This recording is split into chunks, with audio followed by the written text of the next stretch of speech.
عن أبي ذر رضي الله عنه قال আবু যার রাদিয়াল্লাহু আনহু বিশিষ্ট সাহাবী, তিনি বলেন যে কুলতু, আমি বললাম, ইয়া রাসূলুল্লাহ সাল্লাল্লাহু আলাইহি ওয়াসাল্লাম, হে আল্লাহর নবী সাল্লাল্লাহু আলাইহি ওয়াসাল্লাম, আউসিনি, আমাকে কিছু ওসিয়ত করুন, আমাকে কিছু ওসিয়ত করুন। নসিহত না, ওসিয়ত, যেটা অক্ষরে অক্ষরে পালন করা হয়, এর নাম হচ্ছে ওসিয়ত। ক্বালা, নবী করিম সাল্লাল্লাহু আলাইহি ওয়াসাল্লাম বললেন, উসিকা বিতাকওয়াল্লাহ, হে আবু যার, আমি তোমাকে ওসিয়ত করছি আল্লাহকে ভয় করার। ফাইন্নাহু আসয়ানু লিআমরিকা কুল্লি, কারণ আল্লাহকে ভয় করাই হচ্ছে এমন বিষয় যা তোমার প্রত্যেকটা কাজকে সুন্দর করে দিবে ইনশাআল্লাহ। কুলতু, আবু যার রাদিয়াল্লাহু আনহু বলছেন, আমি বললাম, জিদনি ইয়া রাসূলুল্লাহ, আমার জন্য আরো বাড়িয়ে দিন হে আল্লাহর রাসূল, আরো কিছু বলুন। ক্বালা, নবী সাল্লাল্লাহু আলাইহি ওয়াসাল্লাম বললেন, আলাইকা বিতিলাওয়াতিল কুরআন, আলাইকা বিতিলাওয়াতিল কুরআন, তোমার উপরে কোরআন তেলাওয়াতকে অবধারিত করে নাও। ওয়া যিকরিল্লাহি আযজা ওয়া জাল, এবং আল্লাহ রাব্বুল আলামিনের জিকির বা স্মরণ করার বিষয়টাকে অবধারিত করে নাও। ফাইন্নাহু যিকরুল লাকা ফিস সামা, কারণ এ দুটো কাজের মধ্য দিয়ে আসমানে তোমাকে স্মরণ করা হবে, আসমানবাসী তোমাকে স্মরণ করবে। ওয়া নূরুন লাকা ফিল আরদ, এবং এই দুটো কাজের মধ্য দিয়ে পৃথিবীতে তোমাকে নূর দেয়া হবে, আল্লাহর পক্ষ থেকে নূর বা আলো দেয়া হবে। কুলতু, আবু যার রাদিয়াল্লাহু আনহু বলছেন, আমি বললাম, জিদনি ইয়া রাসূলুল্লাহ, আমার জন্য আরো বাড়িয়ে দিন হে আল্লাহর রাসূল সাল্লাল্লাহু আলাইহি ওয়াসাল্লাম।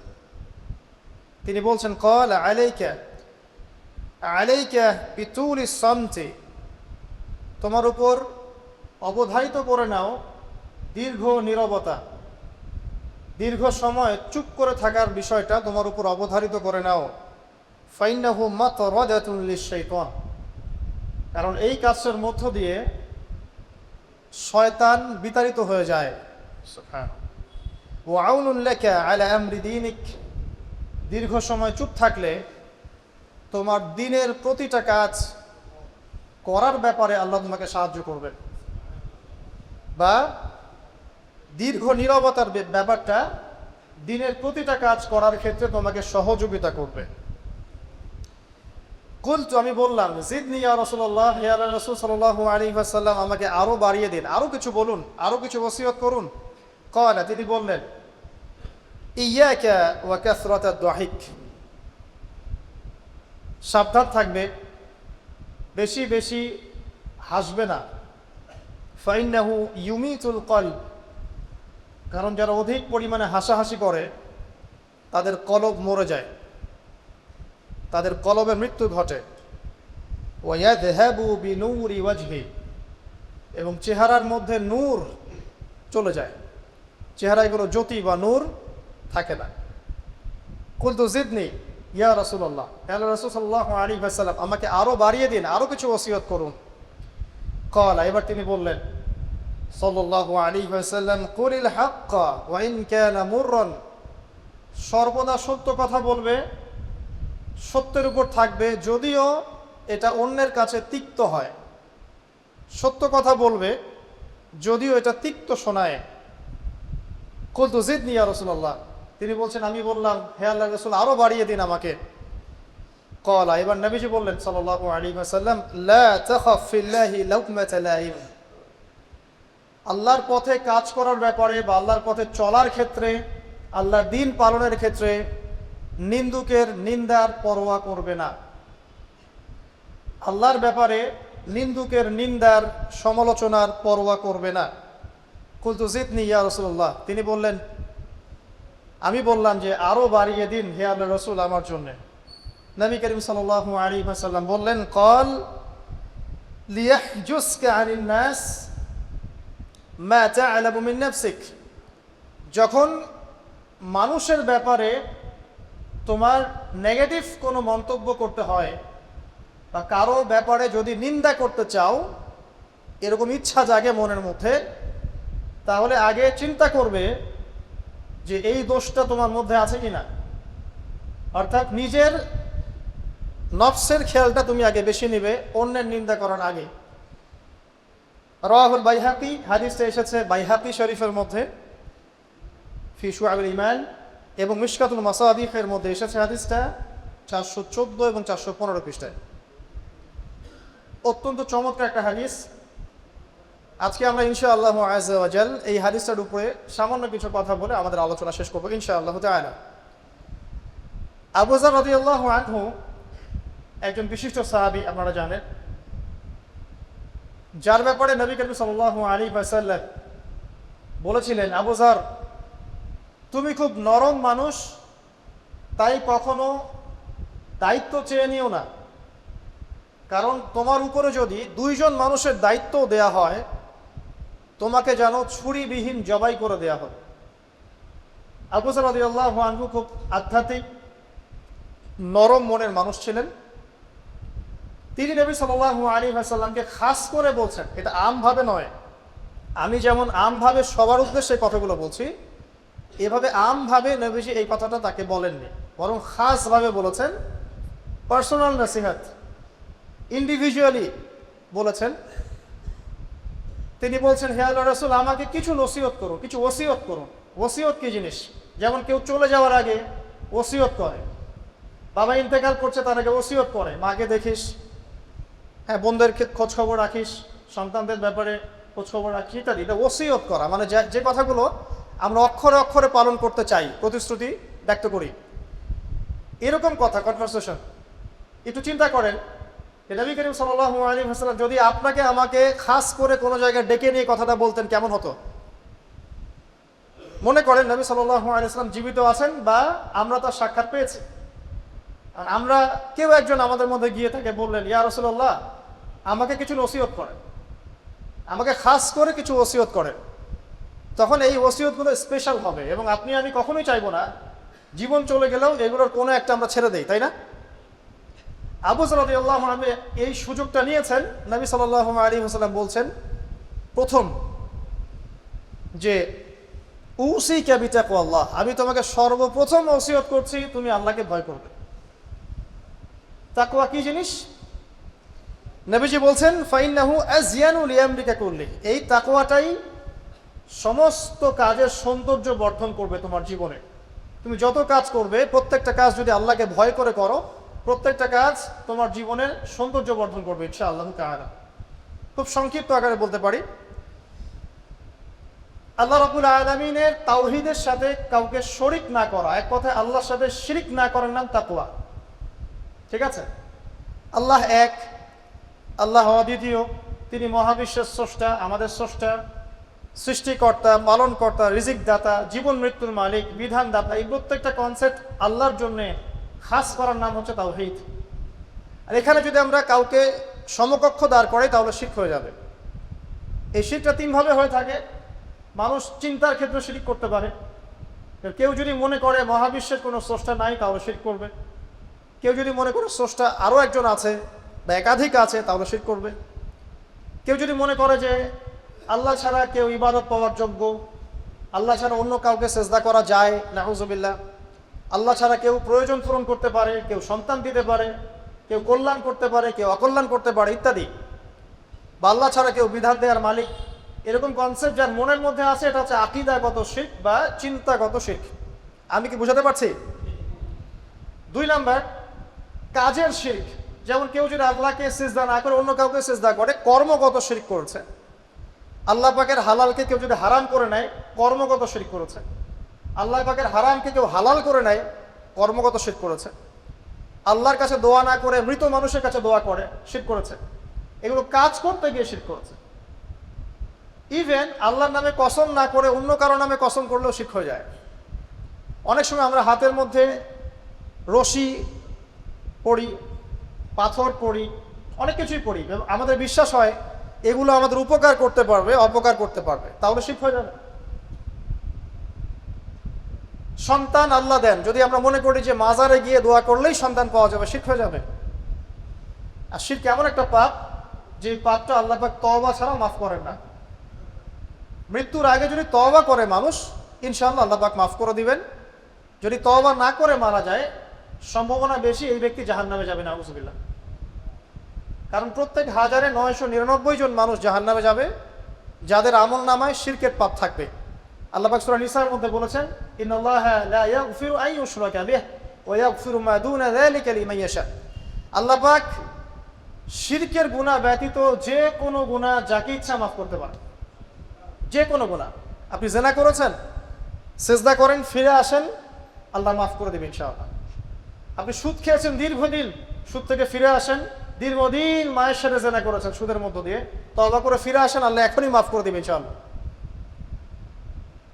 আপনি খুন করেছেন মানুষকে, যদি আপনি চিন্তা করেন যে আমার একটা অপরাধ হয়েছে, এবং আপনি তওবা করে খালেসভাবে ফিরে আসেন, আল্লাহ মাফ করে দেবেন ইনশাআল্লাহ।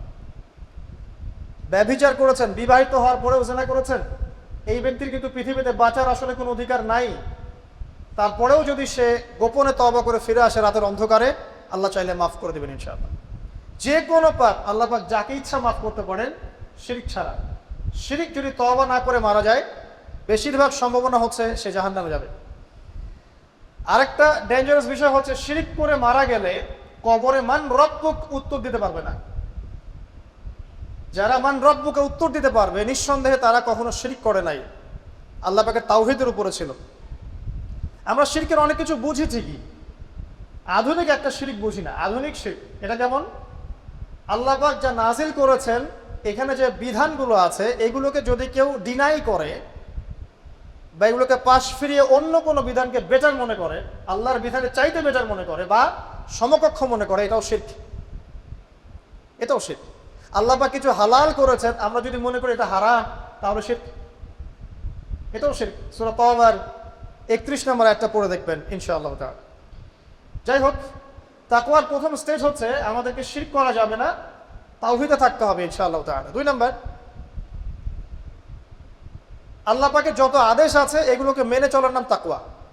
ফর এক্সাম্পল, সালাত, সাওম, সাদাকা, হজ, উমরা, যাকাত, সত্য কথা বলা, পিতামাতার খেদমত করা ইত্যাদি যতগুলো আদেশ কোরআন এবং সুন্নাহর মধ্যে আছে, এগুলোকে মেনে চলা তাকওয়ার পরিচয়।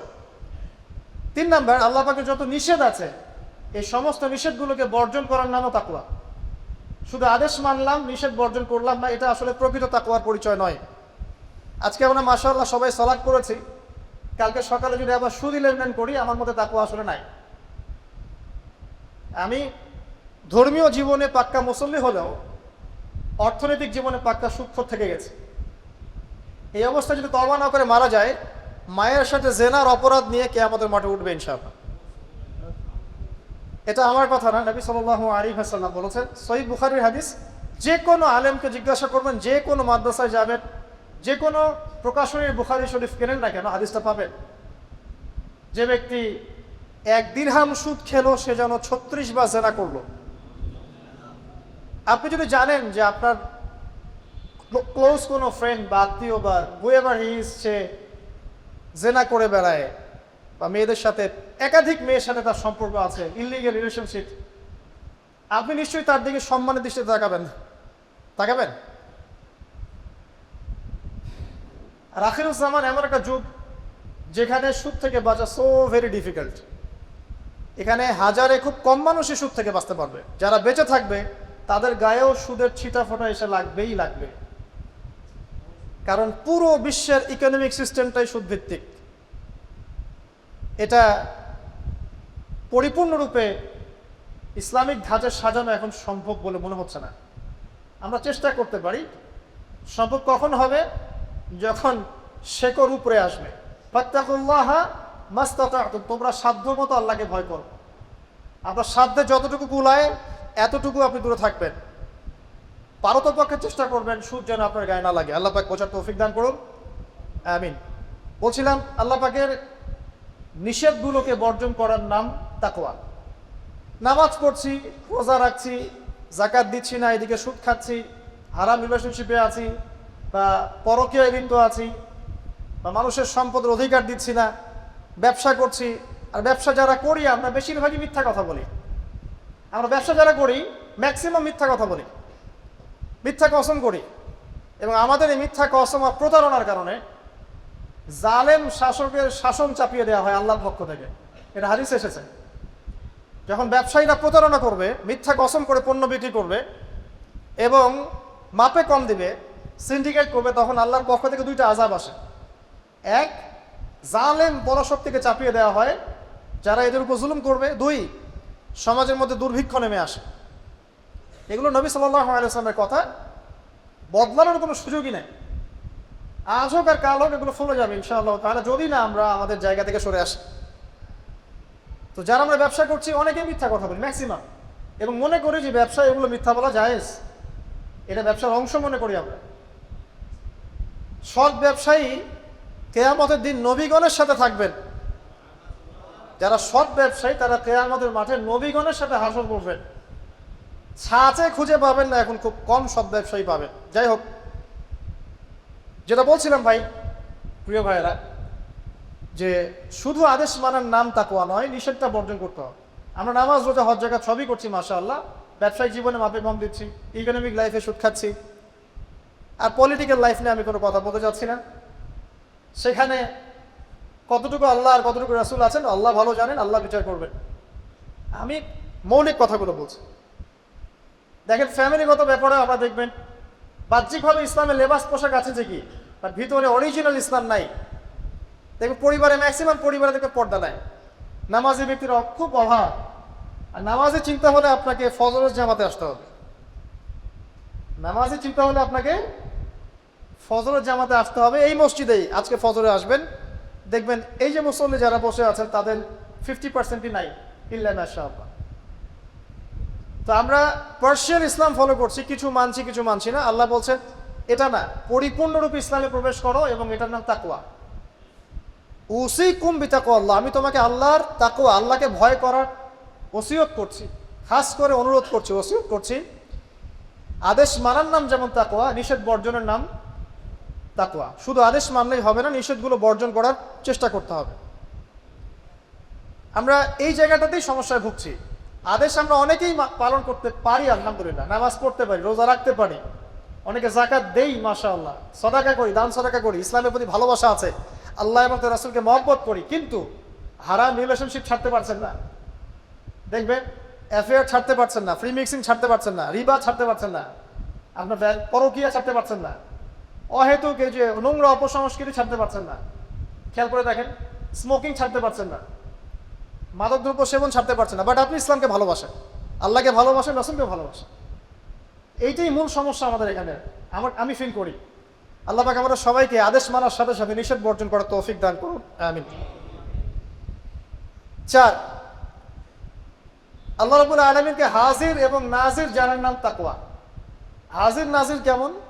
যে আমার জীবনের প্রতিটা স্টেপ আল্লাহ পাক দেখছেন এবং শুনছেন।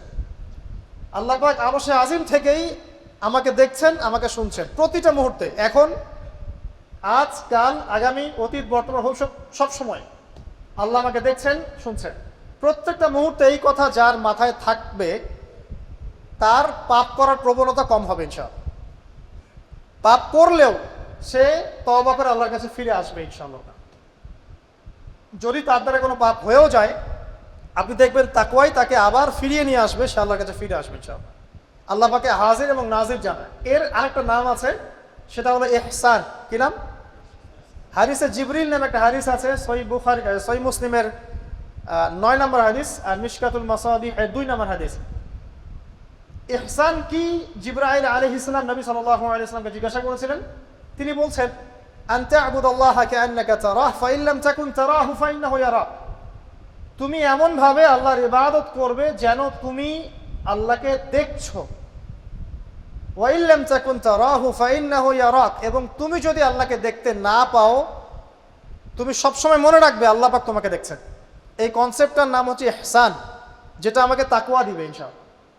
ইহসান থাকে আমলের মধ্যে। নামাজ পড়ছি, দেখবেন আমাদের মনোযোগ বেশিরভাগেরই কিন্তু থাকে না, আল্লাহ ভালো জানেন। আমি আপনাদের পার্সোনাল ব্যাপারে ইন্টারফেয়ার করতে চাচ্ছি না, বাট আমার মনে হয় বেশিরভাগ মানুষেরই থাকে না। কারণ বেশিরভাগ মানুষই তো নামাজে যা পড়ছি তার অর্থ জানি না।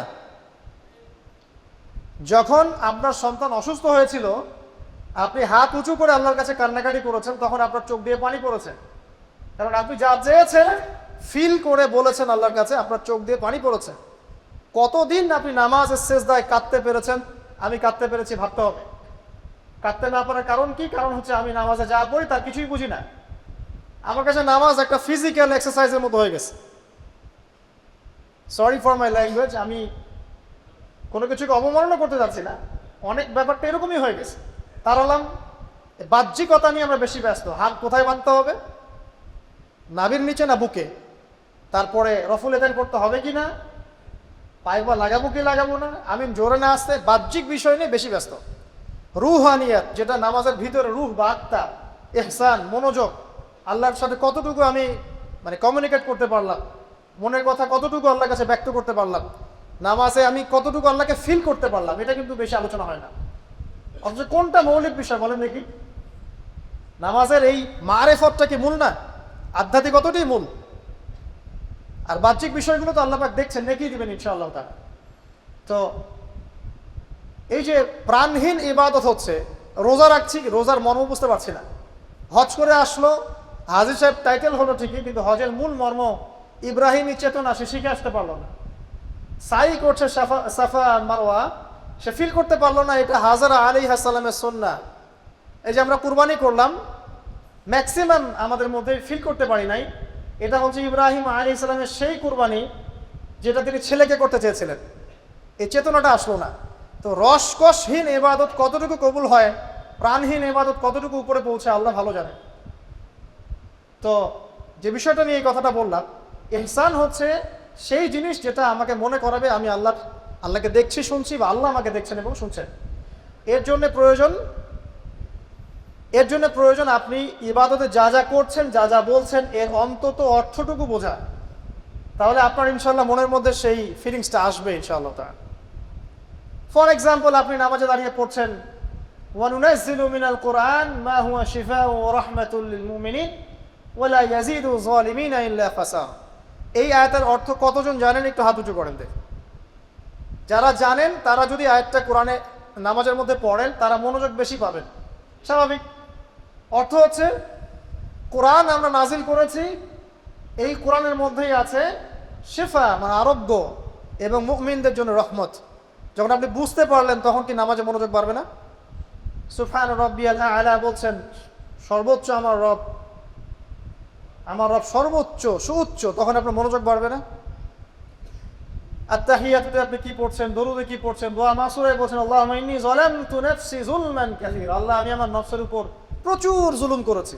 কখনো কি ফিলিংস হয় যে জুলুমের এখানে স্বীকারোক্তি দিচ্ছি আমি? কারণটা একটাই কারণ। কথা বললে অনেক সময় যাবে, আমার আরো কিছু বলার আছে, যে অর্থটা বুঝতে পারছি না। অর্থ না বুঝলে আপনি রসকসহীন প্রাণহীন ইবাদত করবেন। তো অর্থ বোঝাটা কি অপরাধ? অর্থ বুঝলে কি আপনি আলেম ওলামা থেকে সরে যাবেন, দূরে সরে যাবেন? আর সবকিছুর অর্থ তো আপনি ব্যাখ্যাটা বুঝতে পারবেন না, তখন আপনি আলেম ওলামার কাছে আসবেন, এসে জিজ্ঞাসা করবেন, ব্যাখ্যা জেনে নেবেন, সিম্পল।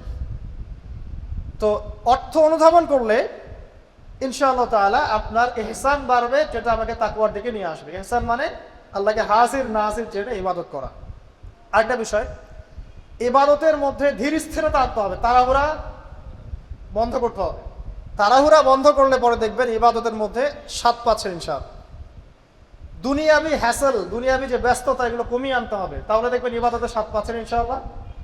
প্রত্যেকটা ইবাদতের পটভূমি জানতে হবে, যে নামাজ আমি কি জন্য পড়ি, কোথায় গিয়ে ফরজ হয়েছিল, কুরবানি কেন দিব, কুরবানির ইতিহাসটা কি, হজ যে আমি করবো ঘটনাগুলোর পিছনের গল্পগুলো কি, এগুলো না জানলে আপনি ইবাদতের স্বাদ পাবেন না। তো এই জিনিসগুলো একটু টাচ দিলাম। আল্লাহ পাক আমাদের সবাইকে ইহসানের সাথে ইবাদত করার তৌফিক দান করুন, আমিন। তো প্রথম ওসিয়ত করছেন নবী সাল্লাল্লাহু আলাইহি ওয়াসাল্লাম আবু যর রাদিয়াল্লাহু আনহুকে, তুমি আল্লাহকে ভয় করবে, এটা তোমাকে সমস্ত আমল সুন্দর করে দিবে ইনশাআল্লাহ, সৌন্দর্যমণ্ডিত করে দিবে। তাকওয়া মানে আমরা জানলাম আল্লাহর সাথে শিরক না করা, তাওহীদের উপর থাকা। 2, আল্লাহ পাকের আদেশগুলোকে মেনে চলার চেষ্টা করা। 3 নাম্বার, একই সাথে অ্যাট দ্য সেম টাইম আল্লাহ পাকের নিষেধগুলোকে বর্জন করা। 4, আল্লাহ পাককে হাজির এবং নাজির জান, আল্লাহ পাক আমার প্রতিটা কাজ দেখছেন, শুনছেন, এবং এগুলোর জন্য আল্লাহ পাক আমাকে জবাবদিহি করাবেন, কোনো সন্দেহ নাই, জবাবদিহি করাবেন। তো বিদায় হজের ভাষণে নবী সাল্লাল্লাহু আলাইহি ওয়াসাল্লাম বলেছিলেন, এই তাকওয়ার কথাই বলেছেন।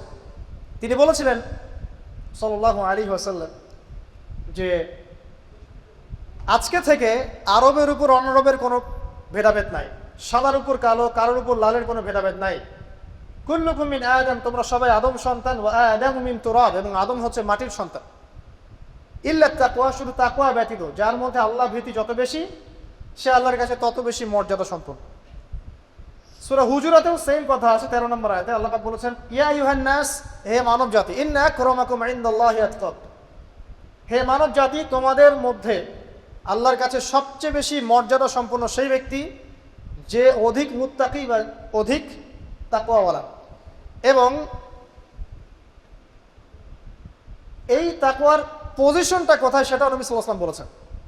এটা আমার টুপিতে নাই, আমার দাড়ি, আমার লেবাস, আমার পোশাক, আমার চলাফেরা, এসবের মধ্যে তাকওয়ার প্রকৃত পরিচয় নাই। নবী করিম সাল্লাল্লাহু আলাইহি ওয়াসাল্লাম বলেছেন, তাকওয়া হা হুনা, তাকওয়া হচ্ছে এখানে। এই বলে তিনি কলেজের দিকে 3 বার ইশারা করেছেন। অর্থাৎ তাকওয়ার মূল কেন্দ্র কোথায়? আপনার কলবে। আর কলব সংক্রান্ত একটা কথা কিন্তু হাদিসের মধ্যে আসবে একটু আগে। কিছু একটা কাজ করলে কলবটা মরে যাবে, সে কাজটা কি? হ্যাঁ, আপনারা হাদিসটা ধরতে পারছেন, আমি সামনে যাচ্ছি ইনশাআল্লাহ। তো কলবের ব্যাপার তাকওয়া, তাহলে কলবের যত্ন নেওয়া লাগবে। আমরা দেহের যেমন যত্ন নেই, পোশাকের যত্ন নেই, পরিপাটি থাকতে পছন্দ করি, বাড়ি ঘর চকচকা রাখতে পছন্দ করি, তাই না? তো তাহলে কলবটাও পরিষ্কার করার চেষ্টা করতে হবে। কি করলে কলবের যত্ন হবে তার কথা এই হাদিসে আছে, একটু সামনে যাচ্ছি ইনশাআল্লাহ। আমি ওই হাদিসের বাইরে কিছু কথা বলছি। কলবের যত্ন, বেশি বেশি মৌতের স্মরণ এবং পরকালের ফিকির কলবকে জিন্দা করবে ইনশাআল্লাহ। মনের মধ্যে কোনো প্রকার রিয়া অহংকার রাখা যাবে না, কলব জীবিত হবে ইনশাআল্লাহ। কারো প্রতি হিংসা বিদ্বেষ পোষণ করবেন না, কলব জিন্দা থাকবে ইনশাআল্লাহ। মানব সেবামূলক যে কাজগুলো আছে, ফর এক্সাম্পল এতিমের দেখাশোনা করা, বিধবাদের খোঁজ খবর নেয়া, মিসকিনের পাশে দাঁড়ানো, এই কাজগুলো করলেও কলব জিন্দা হয়, কলবের মধ্যে নূর আসে, সাকিনা আসে। কলব পরিষ্কার না করে যতই দাড়ি, টুপি, পাগড়ি, জুব্বা পরি না কেন, আদতে কোনো লাভ হবে না। আল্লামা তকি উসমানী হাফিজাহুল্লাহর তাসাউফ এবং তাসকিয়া বইটা পড়তে পারেন, এখানে ডিটেইলস এই বিষয়ে জানতে পারবেন ইনশাআল্লাহ। সামনে যাই। আবু যর রাদিয়াল্লাহু আনহু বলছেন যে কুলতু, আমি বললাম, জিদনি ইয়া রাসূলুল্লাহ, হে রাসূল, আমার জন্য আরো বাড়িয়ে দেন। তাকওয়ার বিষয়টা বুঝতে পেরেছি, আমার জন্য আরো বাড়িয়ে দেন, আরো কিছু ওসিয়ত করুন। নবী সাল্লাল্লাহু আলাইহি ওয়াসাল্লাম বলেন, আলাইকা বিতিলাওয়াতিল কোরআন। দ্বিতীয় ওসিয়ত কি? আলাইকা কথার অর্থ হচ্ছে তোমার উপরে, মানে ওয়াজিব করে ফেলো, একেবারে তোমার উপরে শক্ত করে নাও। আলাইকা, তোমার উপর শক্ত করে নাও, বিতিলাওয়াতিল কোরআন, কোরআনের তেলাওয়াত। তোমার উপরে কোরআনের তেলাওয়াতটাকে অবধারিত করে নাও, শক্ত করে নাও। ওয়া যিকরিল্লাহি আযজা ওয়া জাল্লা, এবং আল্লাহ পাকের জিকিরটাকে অবধারিত করে নাও। ফাইন্নাহু যিকরুন লাকা ফিস সামা, কারণ এই বিষয়টা আসমানে তোমাকে স্মরণের মাধ্যম হবে। ওয়া নূরুন লাকা ফিল আরদি, এবং পৃথিবীতে আল্লাহ পাক তোমাকে নূর দান করবে। দ্বিতীয় ওসিয়তের মধ্যে দুটো জিনিস, একটা হচ্ছে কোরআন তেলাওয়াত, একটা হচ্ছে আল্লাহ জিকির। কোরআন তেলাওয়াত সম্পর্কে খুব সরল কয়েকটা কথা বলছি। কোরআনুল কারীম বিশুদ্ধ করে তেলাওয়াত শিখতে হবে, 1 নম্বর বিষয়। যদি বিশুদ্ধ করে মদ, মাখরাজ, তাজবিদের সাথে না শেখেন, তাহলে সারা জীবন ভুল করে যাবেন আর কোরআনের অর্থ বিকৃত হয়ে যাবে। আপনার অজান্তেই এমন অর্থ চলে আসবে যা আপনি মোটেও কল্পনাও করেননি এবং কামনাও করেন নাই। আপনি বলছেন ফর এক্সাম্পল যে আলহামদুলিল্লাহি রাব্বিল আলামিন, অর্থ সুন্দর, সমস্ত প্রশংসা আল্লাহর জন্য যিনি বিশ্বজাহানের প্রতিপালক। হায়ের উচ্চারণ ভুল করেছেন, বলেছেন আলহামদুলিল্লাহি রাব্বিল আলামিন, অর্থ বিকৃত হয়ে গেছে, অর্থ হচ্ছে সমস্ত নিন্দা বিশ্বজাহানের প্রতিপালক আল্লাহর জন্য, নাউযুবিল্লাহ। বলেছেন কুল ইয়া আইয়ুহাল কাফিরুন, হে কাফেররা, লা আ'বুদু মা তা'বুদুন, আমি তার ইবাদত করি না যার ইবাদত তোমরা করো। অর্থ ঠিক আছে, ঈমান তাওহীদ আছে। অথচ আপনি যদি বলেন কুল ইয়া আইয়ুহাল কাফিরুন লা আ'বুদু মা তা'বুদুন, বাস গন কেস। অর্থ কি হবে ভাই? আমি অবশ্যই তার ইবাদত করি যার ইবাদত তোমরা করো, কাফেররা তোমরা করো। এটা ঈমান না কুফর? একটা মদের কারণে আপনার পার্থক্য হলো, এক বাক্যে বলে ফেলছি, যেভাবেই হোক, যত সময় লাগুক, যে বয়সেই থাকেন, বিশুদ্ধ করে কোরআন তেলাওয়াত না শিখে মৃত্যুবরণ করবেন না, ওয়াদা করেন। যে বয়সেই হন, যেখানেই পড়েন, যে প্রফেশনেই থাকেন, যত গরিবই হন, যত বড়লোকই হন, যাই হন, হুএভার ইউ আর, কোরআন তেলাওয়াত বিশুদ্ধ করে না শিখে কবরে যাবেন না, ওয়াদা করেন। সারা জীবনে যা করেছেন, যত কিছু শিখেছেন, আপনার সায়েন্স, আপনার আর্টস, আপনার commerce, medical science, engineering, BCS cadre, যা কিছু করেছেন, সব কিছু বৃথা হয়ে যাবে যদি পরকালে আপনি পুলসিরাত পার হতে না পারেন। আর আল কোরআনুল হুজ্জাতুন লাকা ওয়া আলাইহি, কোরআন হয় তোমার পক্ষে দলিল হবে, না হলে বিপক্ষে। যারা কোরআন বিশুদ্ধ করে তিলাওয়াতও করতে